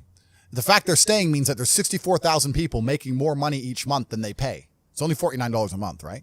So there's 64,000 people who I have successfully taught to make more than they've invested. No school, no business school, no university will guarantee you month on month you make out more than you put in. None. Only mine. And I don't exist in a vacuum. The educational system exists in a vacuum because the loans that they'll give you, you can only spend on that education. If they were to open it up to fair market, nobody would go university. If they're to say, here's 50 G's, you can buy Bitcoin, you can start a business, you can put a house deposit, or you can buy a degree. Who's going to choose a degree? No one. So they deliberately link the loan to the education and say you can only have one with the other because then they don't exist in a fair and open economy because they wouldn't be able to succeed in a fair and open economy because they are selling a scam. They're selling a lie. I exist in a fair and open economy. You don't have, if you spend $49 with HU, you can spend that on anything else. You can go buy Snickers. But on the contrary to that, go buy Netflix. Let me ask you this, yeah, because in the UK, a lot of people see course sellers as scammers instantly. Whether the course is good or not, people always say scammers, yeah. And there's some videos I saw about Hustlers University, people thinking it's a scam or it's not. So the argument I would have for you is, what's in it for you? Like, what do you gain from having a Hustlers University? Because you're rich already, so what difference does it make? That's right. So firstly, there's always going to be somebody who thinks it's a scam. And man, people are saying Bitcoin's a scam. People are saying some of the most fundamental, rudimentary, new financial systems on the planet, like the blockchain, are a scam. There's always someone who's going to say something's a scam. There's some people who are negative. And the reason that people are negative like that is because it is a disguise for their laziness. If they say something is a scam, they don't have to try. Yeah. Right? If they have to, I'm not saying HU is going to instantly make you rich. You have to work like you do on anything else of value. You have to get in there and try. If they get in there and they don't want to try, what's the first thing they're going to say? Scam. I joined. He told me to do something. It takes an hour and a half. I'm lazy. Scam. That's it. That 16-year-old kid making 45 grand, he's making TikToks all day, every day. He's working. Like, he ain't getting money for free. He's sitting there finding videos, chopping them up, making them entertaining, adding the fucking titles. That he's working for. The thing is, like we were going back to earlier, people ain't got the attention span. People ain't got the attention span to work anymore, right? So there's always gonna be some idiot who says it's a scam. The fact that we retain 64,000 people proves it's not a scam. Yeah. The reason I started it is very, very simple. I think that, I mean, I don't want to sit here and pretend I'm a philanthropist because I'm not. Obviously, I benefit from having this university. It's a very valuable company. It makes a lot of money, right? So why wouldn't I want to run one? But also, it doesn't detriment me. I don't think that some rich people, maybe they believe that there's not much money in the world and they don't want other people to be rich. I completely see it the other way. I see it that there is so much money everywhere. And even I can't get it all. So I want as many people around me as possible to be rich because now I'm at least around more money. If I send a message inside of HU and said, I want to raise $100 million, amongst my students themselves, I can do it. I've got my own venture capital firm now. I was like, boom, all right, 100 million, let's buy a yacht. Here, dish it up, bang, bang, bang, done. Yeah. Because all of them are making money. I want to know as many people with money as possible. So if I know a way to teach people how to make money, and I'll also make money for teaching them how to make money, and I now have people who I can talk to so I have access to the money they make, why would I not teach them how to make money? Now, the reason no one else has really done this is because I don't think anyone else knows how to make money as well as I do. And also nobody else can really prepare and build a platform like we have or do the work it takes. HU is extremely difficult to launch. It's not easy to find 18 professors who know what they're talking about, build an online platform, then you need the payment gateways. And then even when all that's done, then you got to find a way to get people to join. You got to advertise it. I don't have to advertise anything because I'm top G, everyone knows. But it's difficult, right? So we don't even have any competition. There's nowhere else on the internet you can go and spend $49 and sit for an entire month learning from 18 millionaires how to make money. There's nowhere else on the planet. No. It's the only place. So we have no competition. So we're about to conquer the world. We're about to conquer the world, and that's a good thing. And you said his value's at what now? 300 million, you said, right? Well, let's do some basic math, right? So as of this morning, what did we say? 64,853. Yep. So numbers. 64,853 times $49 a month. So that's 3.1 million a month. Okay. It generates. Yeah. That's all profit. It's an online platform. No cost. So what's that a year? 3 times 12 is 36 million a year. So, and then if you're going to put a multiplier on a business, there's different ways you can do it. If you're going to do you can do a 4 times multiplier, et cetera, et cetera. But tech companies usually get an 8 times multiplier. And it's usually an 8 times multiplier of the turnover, not even the profit. Right? Mm-hmm. So that's my turnover, but my turnover and profit are the same thing. So it's easy to value at a 10x, right? Which is 36 times 10 is 360, or an 8x is 300. That's crazy. But I'm never going to sell it because I won't sell it because it's mine. 1, 2, I don't need money. And 3, I don't trust anyone else to teach the things that the things we're teaching actually work. It's not going to be some vanilla bullshit, right? It actually works. And I also think like a lot of these people, a lot of these wealth gurus and crap online, they don't teach shit that really, really works. A lot of them also just teach mindset because mindset is an easy cop out. They'll sit there and go, I'll teach you how to be rich with mindset. They'll just tell you to be mindset. And you'll be like, at the end of it, you'll be like, all right, cool. Where's the money? I'm ready now. I'm positive, G. How do I get paid? Right? We don't do any of that. We're like, okay, here's how you get paid today. Do this. And there's people who are in there who think they're too smart to listen and they don't make any money. And then there's 16-year-olds who join humbly. I don't know shit. I trust Top G. You said make TikToks. Safe. Boom, boom. And he's buying his mama house. Yeah. So like, it's all about that. A lot of people with no money are really, really arrogant. I know a lot of broke people who are very arrogant. They'll come along and go, I think that's a scam. Oh, do you, Brokey? Oh, Brokey thinks it's a scam. Oh, tell me again about how my online educational platform, the biggest in the world, which I've built when I'm flying around in my private jet. Tell me again about how I'm out here to scam you of your fucking 36 pounds. It's dumb because they're arrogant, and their arrogance is a shield for their laziness. People will shield laziness with anything. No one wants to admit they're lazy. So they'll shield it with disbelief. Ah, that's a scam. Or I don't work hard, I work smart. Bollocks. More cover. For just anything it takes to say, I don't want to work. Do you believe in that? Work smarter, not harder? I believe in both. Yeah. But there's a time when it comes to work smart. And most people are trying to do the smart work before they do the hard work. It's kind of like talent, right? You don't notice if you're talented at something until all the hard work's done. Yep. I could be the most talented tennis player in the world, but I don't play tennis. So if I go down the tennis court, Joe Schmo is going to smoke me. I don't get to see my talent until I've worked so hard that I'm in the top 1%, and now I'm beating them because I have some God-given gift. Yeah. You understand? Yeah. You have to do the hard work first. If there's no hard work, there's no smart work. So someone's going to sit there and go, I work smart, I don't work hard, so I only have to work an hour a day. If working smart gets you a lot done in an hour a day, then you should work smart for 12 hours a day and get 12 times the work done. I am absolutely and utterly a believer in hard work. I'm a proponent of hard work. I have all this money and all I do is work. My entire life is work. This podcast is work. I'm getting in the car and going to another meeting. Work. I'm going to fuck a bitch. That's work. She's going to be on my arm at the fucking Cannes at the film festival. That's more credibility. I consider it work to fuck her. That's work. I want to go to the gym so I'm in good shape. Work. It's all work. My entire life is work. And people don't want to look at life that way. They want to talk about work-life balance and being lazy and all this crap. I don't believe in any of that. I believe in if you want to win, you have to outcompete the man who's prepared to do nothing but work. It's player versus player. If you're going to sit there and go, I don't want to work more than an hour a day, well, the guy who does want to work more than an hour a day is going to beat you. And no matter how smart you are, there's always a smart dude who's doing the same smart work you are for more hours than you're doing it. That's just the nature of the game. And this is why we talk about things like passive income. Passive income's a fucking scam. I'm tired of people coming to me saying, I want to make passive income. And I sit there and say, what methods of passive income would you say is a scam? It's not about it being a scam. It's about the mentality towards it is a scam. Look, everyone loves passive money, right? I make money as I sleep. Yep. I get it. You need to de-link your time to your money because if you're only working for money, you run out of time, you can't make enough money. I understand all those principles. My point is, if you have no money and you're coming to me saying, I want to make passive income, why are you not making active income? Get up off your ass and work first. Because there's no such thing as completely, truly 100% passive. You're going to have to check on it. You're going to have to maintain it. You're going to have to find a new tenant for that property. You're going to have to make sure that DeFi crypto farm you're in doesn't go to zero. It's not a rug pull. Yeah. You're always going to have to keep an eye on it, right? But the idea that people with no money are already so concerned with making money without work is amazing to me. You should be worried about active income.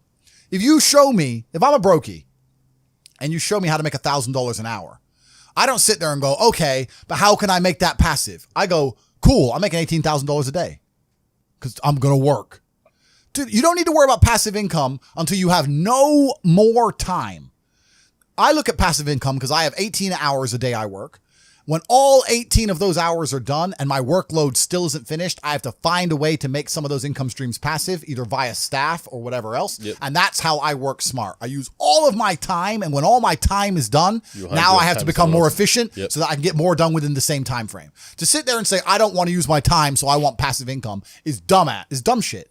The 16-year-old making 45 grand a month, if he was to sit to me and go, I don't want to make the TikToks, I want someone else to do it, make it passive, that he wouldn't be making any money.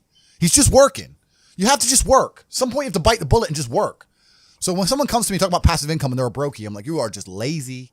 you are lazy. You will never get anywhere. Lazy people never get anywhere in life. Doesn't matter what it is. Doesn't matter if it's tennis or money. If you're lazy, you're never going to get there. That's how it works. See, that's what motivates me, telling people straight how It's it true, is. but it's fucking true, bro. They're lazy. And another thing about people is they're quitters. I can't stand quitters. We have a thing inside Hustlers University. If someone unsubscribes, I ban them. Is it? Yeah, you're not allowed don't to. even You're let not them allowed to come back. rejoin. Yeah. And they email me like, "Oh, sorry, I had a problem with my card. I want to rejoin." Da, da, da. I don't need members. I got money. I do not need your membership. I do not need you. It's not a business where we need you. You need us, right? So if you're the kind of person who's going to quit because it's hard, then fuck off. I don't even want your energy around me because quitters are the worst people on the planet. You can give a quitter absolutely everything and they will still fail. You can give it, doesn't matter what it is. If you go to IKEA and buy a flat pack fucking table and put it in front of a quitter, you will never have a table. He'll look at it, it's just long, and he'll quit. Quitters can have every single advantage. Quitters can have all the information. Quitters can have all the tutelage. Quitters can have a mentorship. Quitters can have someone who messages them every morning, "Hey, bro, let's get it." And guess what they're going to do at the end? Quit. They ain't never going to have shit. So if you're a quitter, I don't even want you even inside my organization. I don't want quitters anywhere near me because you're never going to be successful. And the people who join and then quit because they had to do an hour's work are the people who come along and go, "Take this, maybe it's a scam." Idiots. Peons. They will stay brokies and wagies forever. Leave them there, right? You need the people who don't quit. I don't quit. Every single facet of my life is testament to the fact that I don't quit. When people see my plane in the sky, you can say whatever you want about me. You can call me arrogant. You can call me anything you want, but you cannot call me a quitter. I didn't quit. So that's the difference. When it was hard, I did it anyway. That's who I've always been. And if you don't have that kind of tenacity, you're never going to be anything. So the people who come along and talk about passive income, they sound like quitters to me. They sound like people who don't want to work. I love work. I'm ready to work. I'll dig a hole. Bro, you offer me $1 billion right now and give me a shovel, I'll dig a hole. I don't give a fuck. Give me the shovel, give me the money. I will dig a hole. I'm not afraid of work. One of the hustles that I want to move to that you've been involved in is casinos, right? Yeah. So I was watching a podcast and you overheard someone in the UFC or the Romanian UFC saying that they made $18 million a day in the casinos, right? Yeah. You don't own casinos. Yes. So yeah, I have a stake in some casinos in Bucharest. COVID came along and made that a bit difficult. Yep. But that's another reason why you have to diversify, right? So I'm involved in the casino business. I'm involved in a bunch of businesses. But that's why you have to diversify because COVID came along and wrecked a whole bunch of businesses. But then also it made others a whole ton of money. Mm-hmm. That's another thing about making money and networking and that kind of thing. Once you can diversify, it's amazing. So they say don't put all your eggs in one basket. That's half true. If you have something and it's working, yeah, focus on it, make a bunch of money, but then you need to diversify and make yourself anti-fragile, which I'm glad I did. So the casino business, it's kind of new. It's a few years old, but I can't say much about it because we had a 2.5-year gap where they closed everything. So we just started again. So, but at that time also crypto went to the moon. So I threw like 2 million in Bitcoin, went up to 20 million, whatever it went up to. Yeah. Right? So that's how it works. You got to have a lot of pans in the fire and you'll be okay. So yeah, I've got the casino business running. I've got a few things running. Got the war room as well, which is something else that we can talk about later on. So I've got a whole bunch of stuff going on, but also diversification becomes very easy when you have a good team. It's amazing. Every single thing I talk about ties back to things we've already talked about before. We talked about having good people around you, right? So how can I run all these casinos while I'm not even there? Well, I got people around me who can do things for me. I got a good team of people. If you start with a good team, you're going to make it. That's really true. Brotherhood in and of itself is so valuable. If you sit around with 20 people and none of them are lazy and none of them are snakes, you're going to be fine. So you need to have people you can give this guy's in charge of this thing, that guy's in charge of this thing. Delegate people, different roles, different tasks. Absolutely. You got to have a team. You got to have a network. And my network is so strong. That's one of the big advantages I have. I have people around me who I can genuinely, seriously trust. I want to ask you something, yeah? Sure. Everyone always asks about best advice you've ever received, right? Yeah. What's the worst advice anyone's ever given you? That's a good question. I've seen a lot of bad advice on the internet. What's the worst advice anyone's ever given me personally? I never really listened to anybody. So it's hard for me to talk about advice because I never listened to it. The traditional path to wealth is terrible advice. To go to university, get a degree, get a job, blah, blah, blah. That's terrible advice. We already know that. We talked about that. I think follow your passion is also a terrible piece of advice. Yeah? Yeah. People say, hey, man, you need to find what you're passionate about and do that. And what they're trying to say is only do what you like because you have no motivation to do anything else. And motivation in and of itself is a scam. I don't believe in motivation. I believe in discipline. I am not motivated to do the things I'm supposed to do every day. I don't wake up full of like joy that I have to go to the gym or that I have to work or got to deal with crap, I don't feel motivated to do them. I'm disciplined. I do them regardless of how I feel. Whether I'm in the mood to do it or I'm not in the mood to do it, it gets done. That's discipline. Discipline's a real thing. Motivation is fleeting. Yeah. You're never going to be permanently motivated. So when someone comes along and says, oh, do what you're passionate about, what they're saying is you'll have endless motivation and then you'll be able to try hard. If you're the kind of person who can only try hard at something he enjoys, then you're going to fail. Because most things you enjoy don't pay any money. If they paid money, you wouldn't enjoy them. It's called a job, right? Nobody likes their job. You like your hobby. I'm sure you like playing video games. Maybe 1%, 0.1% can make money from video games, right? Most people, you ain't ever going to make it. Yeah. Do you think the guy in China who owns a concrete plant is passionate about concrete? Do you think he's sitting there stroking it at night, naked in bed? Fuck no. It's money. Be passionate about success. If you're passionate about money, then you can be passionate about anything. I'll be passionate about any business on earth that pays me. If you pay me $1 billion to dig that hole, I'll be very passionate about that hole. I will dig that hole with passion for the cash. Yeah, because you know the cash. For the money. Yeah. That's right. So when people come along and say, oh, you need to find something you're passionate about, follow your passion. Bro, you're going to follow your passion to the fucking food bank. You're never going to make any money that way. You have to sit there and go, what is going to pay me? And I often talk, this is another thing we teach inside of Hustlers University, and also the War Room. The War Room is a network I have, which is a level above HU. Mm-hmm. Everything I've talked about with brotherhood and people you can trust and capable people, that's what the War Room is. The War Room are people who have come along and we've all agreed, very much like me and Tristan have a relationship. It's 2,100 men now in 72 countries, and we've all basically signed a contract. We're brothers now. So I have 15 businesses operating inside of there. Businesses are opening all the time. No one's ever been snaked. No one's ever been robbed. It's just 2,100 guys making money all around the world. We're doing everything you can possibly imagine, bro. From selling olive oil to private jets, you name it. We got it all going on. So this is serious. It's very much like the Freemasons, but cooler. Yeah. So that's the War Room. So we got the brotherhood aspect as well. But yeah, it's all about people. It's all about network. That's the truth about it. You know what I want to ask you, yeah? There's a lot of clips of you, giving stories of where in scenarios anyone else would have died, something like that. There was a story on Tate's Beach, right, where you're driving the 911, some guy in a super fast comes past. Yeah. If anyone else was driving, they would have died, yeah? Yeah. Where does this killer survival instinct from Tate come from? I think the world is a violent place. I think there's violence all around us. I think that I view the world in a violent way. And I don't mean that in a negative context. I say a lot of things and people take them as negative, but I see them as positive, right? Like I say I'm an angry person and people imagine me to be like unhappy. Yeah. I'm super happy, but I'm angry. Angry is motivating to me. You can't sleep if you're angry, so you better work, right? So I'm an angry guy, but I'm a happy guy. And I see the world as a violent place. I've always seen it as a violent place. If most people look at a tree, they see a beautiful tree, right? If I look at a big, strong, beautiful tree, I think he must have fucked up every other little sapling around him. He took all the water, took all the nutrients. He destroyed them all. There was once 20 trees, and all 19 are dead. And they got one tree left, the big G, top G tree. Not one. Top tree. Tate. That's it. That's violence. Violence got him there, right? He destroyed his enemy. That's how he got to the top. You see a beautiful tree, I see violence. You understand? Yeah. And that's the true nature of the universe. You have to learn that you have to take things from other people, and by taking it, I'm not saying go rob a bank. I'm not saying that. I'm saying completely the opposite. You can be a philanthropist. I'm taking money from everyone inside of HU, but I'm changing their lives. It's a good thing. You can take money in a positive way. Most people don't look at life that way. And when you look at life that way, you need to start identifying. One of the things we teach inside of HU is to identify every single time your money is taken from you. So I say this to people. I say, for the next 2 weeks, every time you spend money, even if it's £1, write down how they got it from you. And they're like, what do you mean? I'm like, all right, cool. You're walking down the street. You're going to Starbucks. You buy a coffee. Why did they take your money? Well, I wanted coffee. Yeah, but how? Okay, you wanted coffee, right? Cool. Did you only want a coffee because you saw Starbucks, or did you want a coffee beforehand? Why did you want their coffee and not another coffee? Did you buy a cake as well? Why did you buy a cake? All right, cool. So now you identified how they took your money. Then realize how they could have took more of your money. You bought a cake, but you didn't buy a sandwich. Why? The sandwiches weren't on display, or they looked cold, or they looked rubbish, or the woman who was serving me was old and ugly. Maybe she was a young cutie and talked to me about bologna sandwiches. I would have bought one, right? So you need to start identifying how your money is taken from you. Because once you identify how your money is taken from you, you can start to actually intelligently think about how you can take money from other people.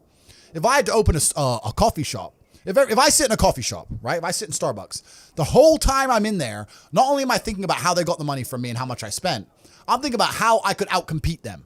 I'd sit there and go, okay, cool. I'm in Starbucks. I spent £5.68. I got a latte and I got a donut, and I'm sitting here, and that business place, that commercial property right across the street is available for lease. How could I outcompete this coffee shop, which just took my money? What's the profit margin on this £5.68? How much did this cost them? The coffee, pennies. Donut, 30p maybe, right? How much is the staff? They pay the staff minimum wage £8 an hour. So I've already paid half. I've already paid 30 minutes work from that brokey, the wages. Yeah. She's there for another 30 minutes for free, right? How much is the rent? How much is the business rates? If I had to open up there, how would I attract people to come into my shop as opposed to their shop? They got a big brand name. I'm brand new. Okay, well, the bitch working here is ugly. My one's going to be hot. Boom, that's the beginning. Next thing, do they have any signage outside? No, I'm going to try and put some signage outside. Do they have parking? No, I need parking. But you need to start thinking about how you can convince people to give you their money as opposed to giving it to the places they already give it. Different analytics. And once you do that, people say, I can't think of how to make money. If you start doing that for a year and just keep a notepad, you'll have 100 ideas of how to make money. You'll sit there and go, there's a place here that's doing this and we could do it better this way. This place online is doing this. We can do it better this way. And then to get them all done, what do you need? Network. You need people. It's all about people. Then you need to either go in the war room if you want to join, or have your people around you and say, okay, we can make money with this. Who's going to do it? Who's not lazy? Who's getting up at 4 a.m. tomorrow? Boom, let's get it done. So there's unlimited ways to make money, but most people go through life and their money is taken from them and they don't even identify how they got tricked out of it. They're just happy with it. Yeah, they just have, how did I spend 16 grand in Cirque last night? Oh, because my ass got drunk. How'd they get me drunk? Well, because the guy, when I first bought the first bottle of champagne, was there on the table, pouring, putting it in my hand, got me drunk, then I spent 16 grand on bottles. That's how they got my money. So if I open a club, I need to make sure when people first come in, they get fucking hammered. Nobody thinks about it that way. Nobody thinks, how did they get that out of me? Right? Why am I spending $2,000 for dinner in Novikov? Is it the food or is it the fact that I'm in Novikov and tag myself in Novikov? You have to identify how you're getting famoosed, how you're getting finessed. That's how you do it. But most people just walk through life getting finessed left, right, and center, giving all their money up. And they're like, oh, how did that happen? You got to learn to finesse other people. Yeah, but it's not finessing in a negative way. It's in a good way. It's a good way. You have to take money from other people. That's the only way you're going to make money. Yeah. You have to take it. There's a pimp, and he said a really intelligent line. He said, business is just other people's money. That's all business is. I want to start a business. So you want other people's money. That's what you want. So how are they going to give it to you?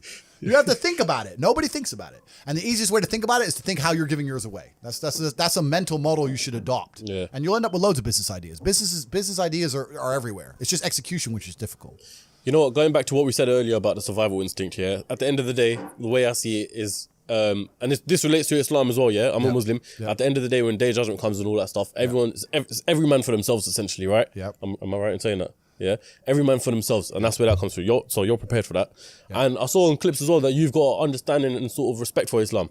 So a massive respect for it. I have a massive respect for Islam because they have principles which they refuse to bend on, and we live in a world now where every single principle is being constantly bent and broken. Yeah. And I like to see a fundamental, or I like to see a mental model which is rigid. Yeah, there's nothing left rigid anymore. The law isn't rigid.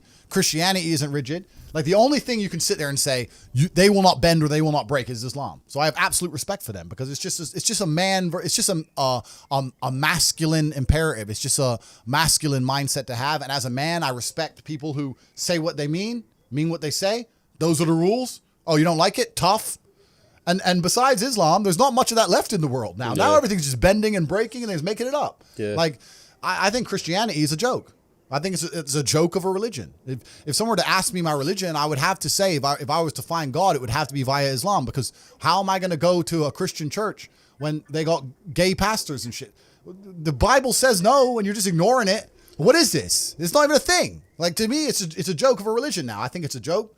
So if you're gonna bend all your own rules, if you're gonna be tolerant of everything and stand for nothing, then I don't think you have anything. It's just like people are getting onto the president of Qatar, because he's not allowing gay pride or flags or anything to be shown in the World Cup. Yeah. Right? So what's your opinion on, people expressing their communities, for example? My opinion is that you're in Qatar. Yeah.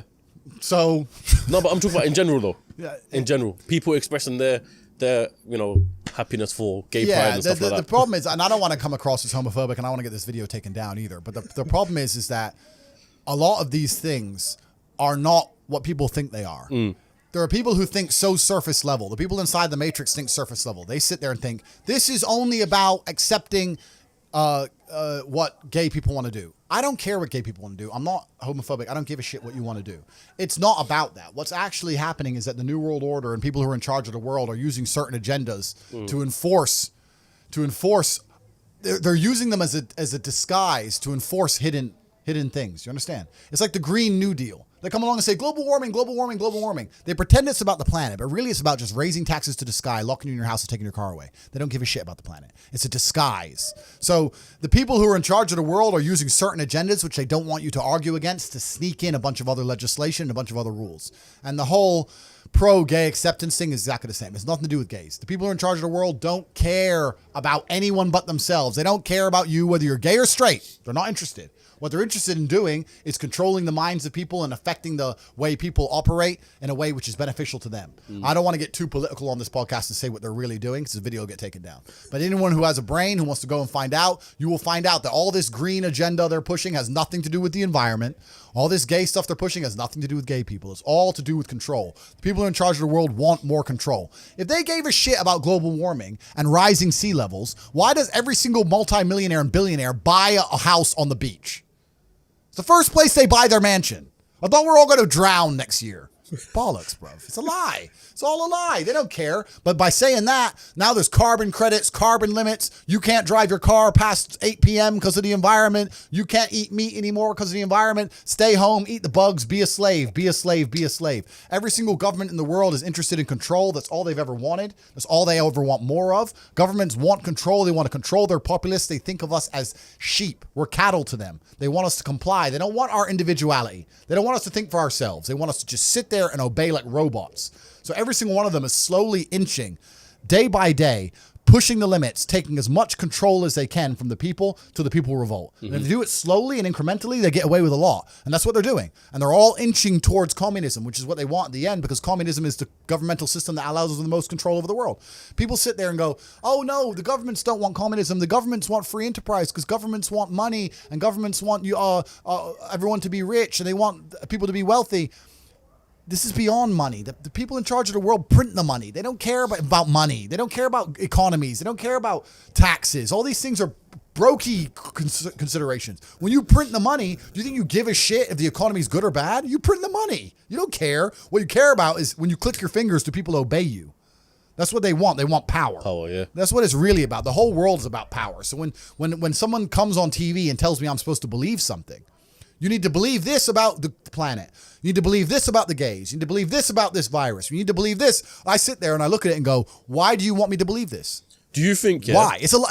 And sorry, you got me started now. Sorry, bro. But it's like, why do you want me to believe this? Do you want me to believe this because it's good for me? Or is it because it's good for you?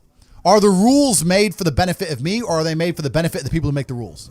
And you sit there and you understand that all of it is programming. All of it is a lie. They want you to believe things that are not true, like go to university, get in debt, sit there, learn or get a degree. That they want you to believe all this crap so that you are as enslaved as they can make you. This is all they want. And I understand that. So whenever they come along with anything, this is not about gay people as a whole. Don't give a shit. Any agenda they try and push on me, I know is not for my benefit. I know it. So I reject basically all of it. I was going to say, do you think that people expressing mental health and depression is part of that? Mental health and depression is an interesting one. I've got a conspiracy theory behind this one as well. All right. Well, mental health and depression is an interesting one because, like, you look at Tyson Fury, right? How can you not respect the heavyweight champ? Gypsy King, G, right? And he was talking about how he was depressed and how he fought his way out of it and everything. Huge respect for the guy. He was depressed, and the only way he fought and beat his depression was one day he got up, grabbed himself by the bootstraps, got in the gym, became the champ again, brought himself back to the former champion he was. He did it himself, right? And I think that that's really the only way any of these things can be beaten. I think if I were to talk to Tyson or Tyson were to talk to anybody, he'd say the same thing. He'd say, look, end of the day, even if you're struggling, it's you that's going to have to get up and get the work done and change your life. I think that a lot of the help, which is being purported now by the system, by the Matrix, isn't designed to help. I think it's designed to keep people in this state of depression because when you're depressed, you're submissive. You don't care about what happens to you if you're depressed. Depressed people aren't going to riot against a new law or against COVID tyranny because they're depressed. They're too busy. They're at home and they're sad. I think that keeping everybody in a degree of semi-neutered depression, semi-sad, is good for their ability to control all of us. So when they go on the TV and say, you're depressed, it's a disease, you can't fix it, there's nothing you can do about it, it's not your fault, I think they're just trying to reinforce in your mind that you're never going to get better. I think if they really cared, they'd say, like Tyson Fury says, you're depressed, but you can beat this. You can do this. I don't hear them saying that very often. They just sit there and say, everyone's depressed and it's normal. Accept it. And I don't accept that. I don't accept that. I don't think people should sit there and accept that they're sad. Change it. I think only you can change it. That's what I believe. I'll save my my theory for off camera. Yeah, all right. We don't Tyson turn up here. Yeah, literally. This episode is brought to you by ExpressVPN. ExpressVPN is an app that reroutes your internet connection through their secure servers so your ISP can't see the sites that you visit. So why would you want this? You know, there might be times where you're on holiday, for example, in Dubai, they don't allow you to go on some sort of websites, even some basic things like WhatsApp. Well, when you connect to ExpressVPN, which I have done before, it works perfectly fine, just as it should. And not only that, but ExpressVPN also keeps all your information secure by encrypting 100% of your data with the most powerful encryption available. Most of the time, I don't even realize I've got ExpressVPN running. It's so seamless that you would never notice anything. Literally, all you got to do is tap one button and you're protected. And the benefit is it's on all devices as well. So whether on your phone, your laptop, your tablet, your smart TV, whatever the case may be, there's no excuse for you not to be using it. So what are you waiting for? Protect your online activity today using the VPN rated #1 by Business Insider. So visit my exclusive link, expressvpn.com/CEOcast, and you can get an extra 3 months free on a 1-year package. Once again, that's expressvpn.com/CEOcast and get protected today. So click the link in the description to learn more. A female wanted me to ask you a question, right? All right. Is there ever going to be a day, I can see you're already prepared for this one. Is there ever going to be a day, yeah, where you have one woman settle down for the rest of your life and eventually, you know, have kids, carry on the Tate bloodline sort of thing, you know? Because it seems like, you know, you're surrounded by females all the time. So is there going to be a day where it's just one? Perhaps. Yeah. It's not going to, I'm not pro or against that. I live life very logically, very objectively. If there's an advantage to only having one female, which I'm sure there are some, I can name them already, then yeah, that's the decision I'll make. If I think there's an advantage to having more than one, then that's the decision I'm going to make. Some people really need a female in their life because they need that kind of stability and direction and motivation. I'm not that guy. I do not need a woman to tell me to go work. I do not need her to tell me to put the video games down. I do not need to be cooked for and mothered. Like, it's nice if she does, but I'll survive. I did all this myself. I'll be okay. Like, the menial tasks you complete, I can hire somebody to do. It's not a big deal. I absolutely believe in love. I believe in family. I believe having kids is an amazing thing. But does that mean I'm ever going to live the completely traditional, I'm at home, wife says come home? That's never going to happen. That's not who I am as a man. If I have a woman who I love with all my heart and we have children, I'm still going to be out till whenever the fuck I'm out. I might be gone for 2 weeks. I'm out. See you in 2 weeks. And if during those 2 weeks I meet a big BQ, whatever, it is what it is. Doesn't mean I don't love my woman at home. Doesn't mean I'm not going to come back to her. But I'm just true to my instinct as a man. I don't think I should apologize for it. I think a lot of people are socially conditioned to apologize for things. That's not me.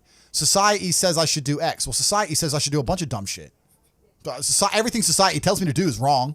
So now society's going to sit here and say that I'm a bad person if I fall in love with a woman, we have a child, I take care of her financially, she's safe, the child's safe, I love them both, I spend time with them, and sometimes I'm away with my brother and there's a couple chicks around. Does that make me a horrible person? According to society, get fucked. Don't care. I do what I want. That's what I want to do at the time. That's what I'm going to do. My question to her at the back of this is, if you was to have a child, yeah, obviously, essentially, they'd be born into money as well, right? Correct. So what would you leave behind for your child? My kids are broke. They are brokies. Yeah? Yeah, because they ain't going to get the lessons any other way. You know what? It's actually different. So if I had a daughter, my number one concern wouldn't be spoiling her. Because I think spoiling a chick isn't even a bad thing, really. I don't think it affects their mentality nearly as much as a man. But the problem with spoiling a woman is, if she has too much access to money, a man's going to get hold of it. I've been around, bro. I know. If let's say I had a daughter and she's 18 and she has access to a bunch of money, her boyfriend, whoever the fuck he is, if he has any game, is going to be in the club on my money, driving her fast car with no insurance. PS5 paid for. You know what I'm saying? She'll be buying him nice presents and shit. So that's what annoys me about the chick. So she can't have any money because I don't want some fucking side dude getting it. Yeah. My son ain't going to get any money because I don't want him losing his hunger. I want him to grow up broke. I want him to go through all the struggles I went through. I want him to suffer. I want him to have that fire. Now, I had some major disadvantages due to the fact that I had absolutely zero access to money. My family was completely broke. So I will give him some advantages. Let's say like when I was a fighter and I was fighting and I couldn't pay the rent. If my son, when he wins his fight, I'll give him a financial bonus myself for winning. But he still has to go win. Yeah. You understand what I'm saying? My kids are not going to be born into any kind of wealthy environment, in any kind of money. When I have children, I probably won't even raise them in a Western country because I think Western countries are soft. Bro, if I have boys, I want them growing up in deep Russia. Hardcore ones. Yeah, with like in the mountains with the goats. Like just running in the snow barefoot. Khabib ones. Yeah, I want monsters. That's what I want. I don't see the point in having to send them to some private school to sit around with a bunch of fucking toffs. Yeah. I don't see that. I think the best education in the world comes from the streets and comes from hardship. I don't think a private school can teach my kids anything that I can't teach them or that they actually need to know. You know? So when I have children, their lives will be very, very hard. And I also think that a father's job, this kind of ties back into what I was saying earlier when you're saying about having one woman and a family, etc. I think a father's job is to be a role model, not a second mother. A lot of fathers think that they're a good father because they're home every day. I'm not saying don't spend time with your kids, but I think you're also a good father if you live a life of exceptionality and that you lay a blueprint for your children to want to follow. My sons are going to grow up and see me and how I live and want to be like me. That means they're going to have to need certain attributes, right? If I'm home every day changing diapers, it's not happening. It's not the same. Yeah. You know, like my dad was barely around, but he was a superhero to me. And I wanted to be like the superhero. So it's not so much about with a female, with a mother, it's about the quantity of time. With a father, I really think it's about the quality of time. The mother does the diapers, the food, the basic tenets of life, right? But the true exceptionalism is going to come from the father. And to do that, you need to be a role model. And if that means you have to be out conquering the world, you're going to be out conquering the world. That's how it goes. That's it. Cool, Tate. So my last question for you, yeah, and I think everyone kind of wants to know this as well, yeah. The man that we see on social media, the man that we see right now, yeah, is this all just an act? It's a good question. Is this exaggerated? Who is the real Andrew Tate? No, this is the real me. I have a showbiz version. Like, I don't walk around my house with my chick talking about the Matrix is out to enslave us, right? Yeah. She knows it. I've said it a few times. She already knows the story. So when it's just me and her, I don't have to sit her down and say, listen, bitch, you went to school. You're a dumbass. I don't have to do that, right? There's a time and a place. Yeah. But it's all very real. These are the things I say. These are the things I believe. These are the things I talk about in my private networks. I just don't talk about them here to public. I don't talk about them nearly as deep or as advanced. Amongst my private networks, I like to talk about them at a much more intricate level because to the normies, to the brokies, they're not ready to listen to it. The Matrix, they say in the movie, people who are still dependent on the system will fight to defend the system. There are people who I will sit there and say to them, look, your university degree is a scam. They lied to you. I will show you how to make money. And their reply will be, no, I went to a good university. They are desperate. No, that degree means something. You work in Greg's, G. Doesn't mean, and shut up. They won't accept it, right? So certain people are not ready for the truth. People who are ready for the truth seek it and they find it. And those are the people I talk to inside of the War Room at Hustlers University. I talk to them at a much deeper level. But yeah, this is all very, very real. I have a showbiz version of myself because in the world we live in today, you need to be able to get information across compendiously and precisely.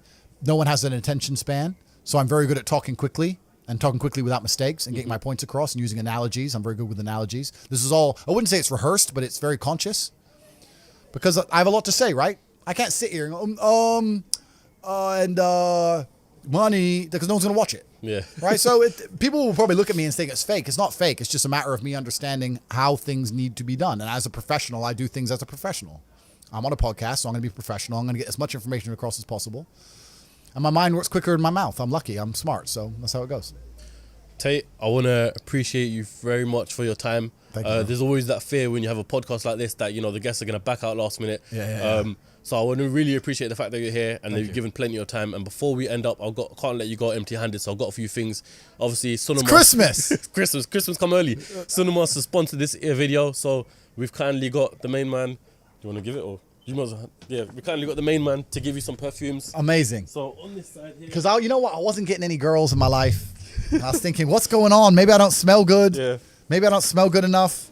And also, this one's on behalf of us. I know you're interested in Islam. Yep. So you don't have to accept this, but this is a choice. I will accept it, my English friend. translation of the Quran. So if you want to Amazing. seek more knowledge. Thank you very much, bro. I appreciate that very, very much. Have that. I'm always out for knowledge, my friend. Thank you very, very And much. then I the last appreciate one, that. this is a little story actually. Someone gifted me these cigars and I don't usually smoke cigars, right? Okay. So I was like, yeah, cool, I'll smoke it on a special occasion. So I Yeah. think it's only right that we probably end this podcast with a cigar. Let's do it, bro. Yeah, you got one? You want one? Yeah, if you have one, Yeah? I'll take it. Thank you. You have a lighter? No, I don't. You got a lighter? My lighter's in the That's car. what we need. My lighter's in the car. Need a lighter if we have one. Let me try this smell. Yeah, this one's the one, man. This one's a special one. Yeah?